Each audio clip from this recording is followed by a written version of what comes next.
Hello friends, welcome back to our channel. Friends, last time મેં આપને question પૂછ્યો હતો કે when an administrative authority frames rules and regulations this function is, જ્યારે વહીવટી સત્તા નિયમો અને નિયમનો ઘડે છે ત્યારે આ વહીવટી સત્તાનું કાર્ય એ કેવા પ્રકારનું કાર્ય છે? ઓપ્શન એ જ્યુડિશિયલ ફંક્શન એટલે કે ન્યાયિક કાર્ય. Option B quasi legislative function એટલે કે અર્ધવૈધાનિક કાર્ય. Option C an administrative function એટલે કે વહીવટી કાર્ય. કે option D a quasi judicial function, અર્ધ ન્યાયિક કાર્ય. શું આવશે સાચો જવાબ? 20 નંબરના પ્રશ્નમાં આપ સૌએ મને કોમેન્ટ કરીને બિલકુલ સાચો જવાબ આપ્યો છે. ક્વેશ્ચન નંબર 20માં સાચો જવાબ બી બની જાય છે, a quasi legislative function. Okay, correct answer will be B. બહુ જ અગત્યનો પ્રશ્ન છે ને ખાસ આ યાદ રાખી લેજો. Friends, this is Chirag sir અને આપ જોઈ રહ્યા છો કોઈ પણ કાયદાને ગુજરાતી ભાષામાં ખૂબ જ સરળતાથી સમજાવતી ગુજરાતની નંબર 1 અને આપ સૌની મનપસંદ યુટ્યુબ ચેનલ રિયલ એજ્યુકેશન કેચિટ. જે પણ કોઈ સ્ટુડન્ટ્સ આજે ચેનલ પર નવા છે, પ્લીઝ ચેનલને સબસ્ક્રાઇબ કરી લો, બેલ નોટિફિકેશન આઇકોનને ઓન કરી લેજો, જેથી આવનારા બહુ જ અગત્યના વિડીયોઝના નોટિફિકેશન આપ સૌને સૌથી પહેલા મળી જાય. ફરી આજે આપણે એકવાર મળ્યા છીએ અને વાત કરવાના છીએ આવનારી ઓલ ઇન્ડિયા બાર એક્ઝામિનેશન માટે બહુ જ અગત્યનો કાયદો, વહીવટી કાયદા વિશે. વહીવટી કાયદાના આપણે પાર્ટ નંબર 1 અને 2માં બહુ જ ઇમ્પોર્ટન્ટ એમસીક્યુઝની ચર્ચા કરી છે. આજે આપણે ભાગ નંબર 3 વહીવટી કાયદામાં બીજા બહુ જ અગત્યના એમસીક્યુઝની ચર્ચા કરવાના છીએ. તો આપ સૌને રિક્વેસ્ટ છે કે આ વિડીયોને એન્ડ સુધી જોજો, જેથી આપ સમજી શકો કે એડમિનિસ્ટ્રેટિવ લોમાંથી કયા પ્રકારના એમસીક્યુઝ પૂછાય છે અને તેનો જવાબ આપ ઇઝીલી સાચો કઈ રીતે આપી શકો. તો બિલકુલ સમયને નહીં બગાડીએ, સ્ટાર્ટ કરીશું આજનો વિડીયો.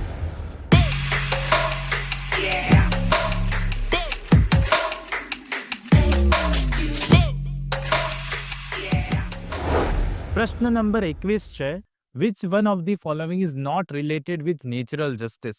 નીચેનામાંથી શું કુદરતી ન્યાય સાથે સંબંધિત નથી? Option A right of hearing, સુનાવણીનો અધિકાર. Option B rule against bias, પૂર્વગ્રહ સામેનો નિયમ. ઓપ્શન સી રીઝન્ડ ઓર્ડર, તર્કબદ્ધ હુકમ. કે option D none of the above, ઉપરોક્તમાંથી કંઈ નહીં. તો જ્યારે આપણે નેચરલ જસ્ટિસ એટલે કુદરતી ન્યાયના સિદ્ધાંતની વાત કરીએ છીએ, તો આપણા માટે એક શબ્દ તો બહુ જ અગત્યનો બની જાય કે જ્યારે આપણે કુદરતી ન્યાયની વાત કરીએ તો એમાં સુનાવણીનો અધિકાર આવી જાય છે.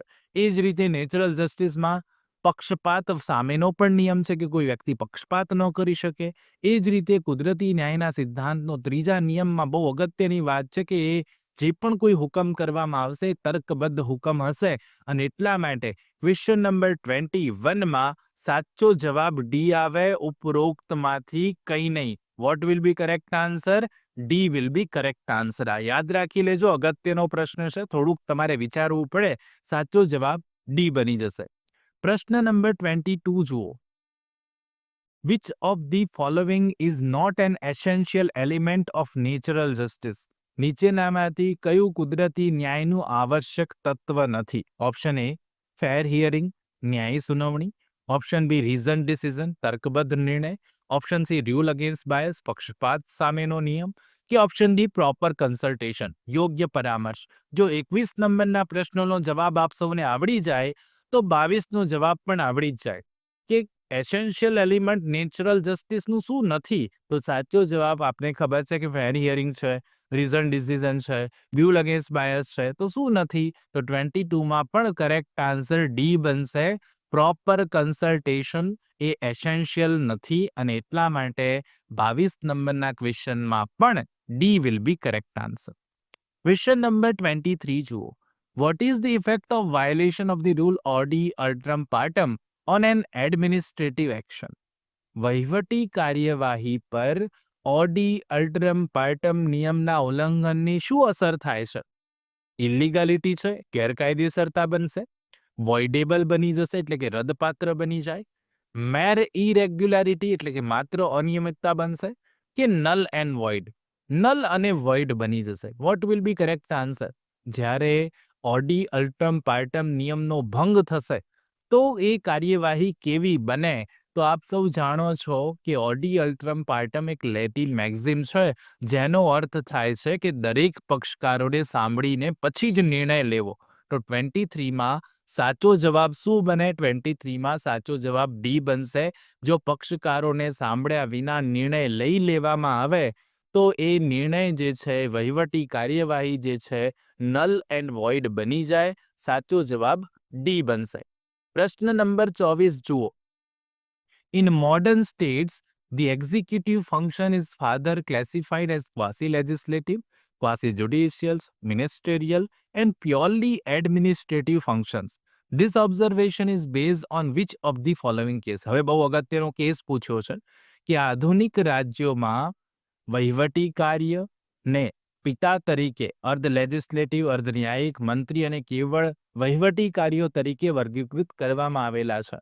આવું અવલોકન નીચેનામાંથી કયા કેસમાં કરવામાં આવ્યું? Option A Harishankar Bagla versus Madhya Pradesh રાજ્ય, state of MP, Maneka Gandhi versus union of India, Hamdard Dawakhana versus union of India, કે પછી ઉપરોક્ત તમામ. તો 24 નંબરનો પ્રશ્ન જે છે બહુ અગત્યનો છે, જ્યાં એક્ઝિક્યુટિવ ફંક્શનને ફાધર ક્લેસિફાઈડ કરવામાં આવે છે. ઓબ્ઝર્વેશનની વાત કરીએ તો આ 24 નંબરના પ્રશ્નમાં સાચો જવાબ સી આવશે. આ એક બહુ અગત્યનો કેસ છે.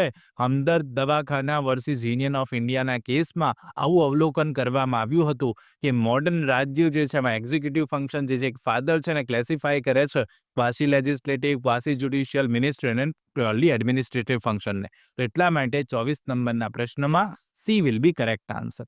25 નંબરનો ક્વેશ્ચન જોઈએ. The principles of natural justice includes, આ પણ તમને આવડી જ જાય કે કુદરતી ન્યાયના સિદ્ધાંતમાં નીચેનામાંથી કોનો સમાવેશ થાય? Rule against bias, audi alteram partem, delegated legislation, કે both A and B. What will be correct answer? તો જ્યારે આપણે કુદરતી ન્યાયના સિદ્ધાંતની વાત કરીએ છીએ તો રૂલ અગેન્સ્ટ બાયસ તો આવી જ જશે, ઓડી અલ્ટ્રમ પાર્ટન પણ આવે, પણ ડેલિગેટેડ લેજિસ્લેશન આવે નહીં. અને એટલા માટે 25 નંબરના ક્વેશ્ચનનો જવાબ ડી બની જશે. Vote will be correct answer? D will be correct answer. એટલે એ અને બી બંને આવે, એટલા માટે જવાબ શું બની જાય? ડી બની જાય. પ્રશ્ન નંબર 26 જુઓ.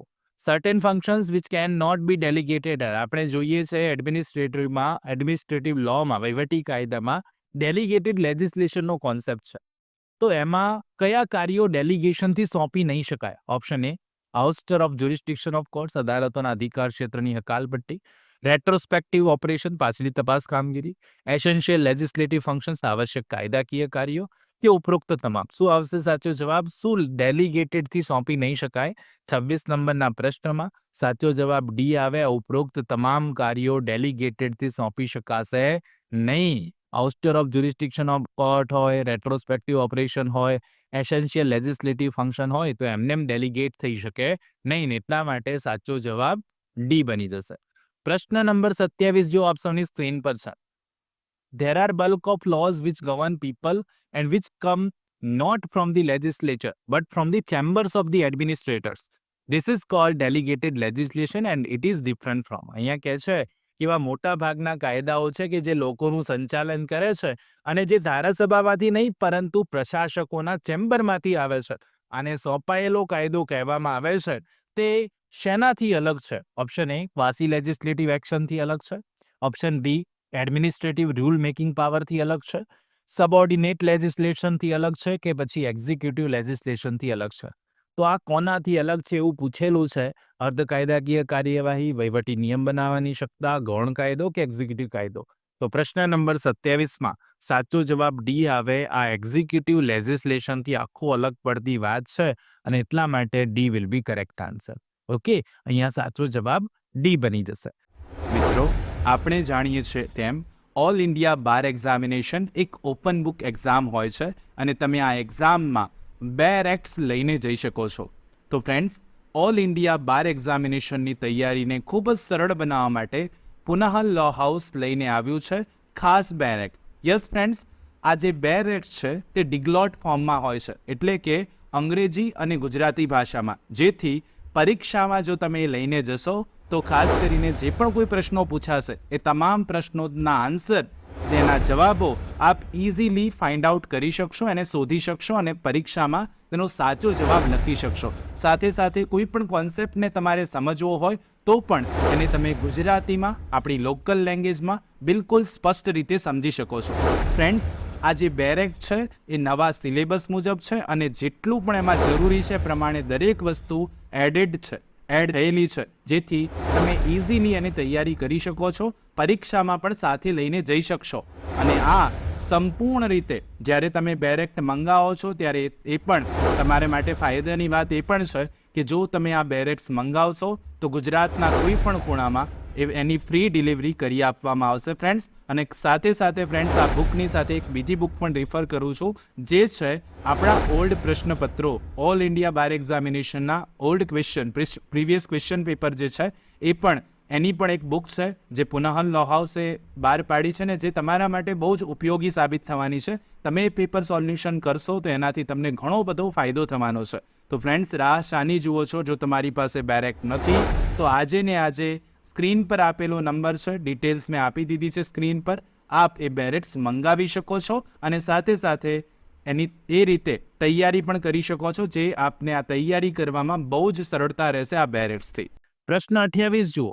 In which context the decision in Menka Gandhi versus Union of India is relevant in administrative law?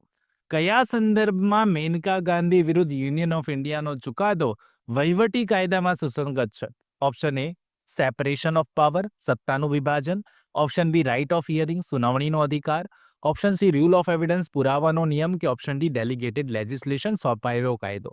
બહુ જ અગત્યનો પ્રશ્ન ફ્રેન્ડ્સ. 28 નંબરનો ક્વેશ્ચન છે ને, મોસ્ટ ઇમ્પોર્ટન્ટ કન્સિડર કરું છું. ખાસ ધ્યાન રાખજો કે Maneka Gandhi versus union of ઇન્ડિયાનો જે કાયદો છે, એ જે કેસ છે એ એડમિનિસ્ટ્રેટિવ લોમાં કયા સંદર્ભે લાગુ પડે છે? સત્તાનું વિભાજન, સુનાવણીનો અધિકાર, પુરાવાનો નિયમ કે સોંપાયેલો કાયદો? તો 28 નંબરના પ્રશ્નમાં સાચો જવાબ બી બનશે. Maneka Gandhi versus union of ઇન્ડિયાની વાત હોય, right of hearing will be correct answer. સુનાવણીનો અધિકાર બહુ અગત્યનો ચુકાદો છે આ Maneka Gandhi versus union of India. એટલા માટે જે એડમિનિસ્ટ્રેટિવ લો સાથેનો સંબંધ છે તો એ સુનાવણીના અધિકાર સાથે છે. 28માં સાચો જવાબ બી બની જાય. 29 જુઓ. The main purpose of Central Vigilance Commission is to check corruption amongst. Central vigilance કમિશનનો મુખ્ય હેતુ કોની વચ્ચે ભ્રષ્ટાચાર રોકવાનો છે? ઓપ્શન એ ગવર્મેન્ટ સર્વન્ટ, સરકારી નોકરો. ઓપ્શન બી મિનિસ્ટર્સ, મંત્રીઓ. Option C member of parliament, સંસદ સભ્યો. કે ઓપ્શન ડી મેમ્બર ઓફ લેજિસ્લેચર. આ પણ બહુ અગત્યનો પ્રશ્ન છે. 29 શું આવશે સાચો જવાબ? તો 29માં સાચો જવાબ એ આવે, ગવર્મેન્ટ સર્વન્ટ. તો જે મેઇન પર્પઝ છે, સીવીસી જેને આપણે કહીએ છીએ, સેન્ટ્રલ વિજિલન્સ કમિશન, એનો મેઇન પર્પઝ છે કે ગવર્મેન્ટ સર્વન્ટ વચ્ચે ભ્રષ્ટાચાર રોકવાનો. 29માં એટલા માટે કરેક્ટ આન્સર એ આવી જાય. 30 અને આજનો લાસ્ટ ક્વેશ્ચન, અને હંમેશાની જેમ ક્વેશ્ચન નંબર 30નો આપશો એ મને આન્સર આપવાનો છે. નીચે કોમેન્ટ બોક્સ દેખાઈ રહ્યું છે, એ કોમેન્ટ બોક્સમાં જરૂરથી આન્સર આપવાનો છે. State the correct answer. Administrative tribunal generally exercise. સાચો જવાબ જણાવો. વહીવટી ટ્રિબ્યુનલ સામાન્ય રીતે શું એક્સરસાઇઝ કરે છે? Option A quasi judicial functions, અર્ધન્યાયિક કાર્યો. Option B purely administrative functions, કેવળ વહીવટી કાર્યો. ઓપ્શન સી જ્યુડિશિયલ ફંક્શન્સ એટલે કે ન્યાયિક કાર્યો. કે ઓપ્શન ડી લેજિસ્લેટિવ ફંક્શન્સ, કાયદાકીય કાર્યો. તો 30 નંબરના ક્વેશ્ચનમાં શું આવશે સાચો જવાબ એ મને કોમેન્ટ કરીને જરૂરથી જણાવજો. અને આઈ હોપ સો આજનો આ વિડીયો આપ સૌને સારો લાગ્યો હશે. સારો લાગ્યો હોય તો એક લાઇક જરૂરથી કરજો. ચેનલ પર નવા હો તો પ્લીઝ ચેનલને સબસ્ક્રાઇબ કરીને બેલ નોટિફિકેશન આઇકોનને ઓન કરી લેજો, જેથી આવનારા બહુ જ અગત્યના વિડીયોના નોટિફિકેશન આપ સૌને સૌથી પહેલા મળી જાય. મળીશું નેક્સ્ટ વિડીયોમાં હવે નવા ટોપિક સાથે. ત્યાં સુધી જોતા રહો અમારી channel real education catch it. ખૂબ ખૂબ ધન્યવાદ. ખૂબ ખૂબ આભાર.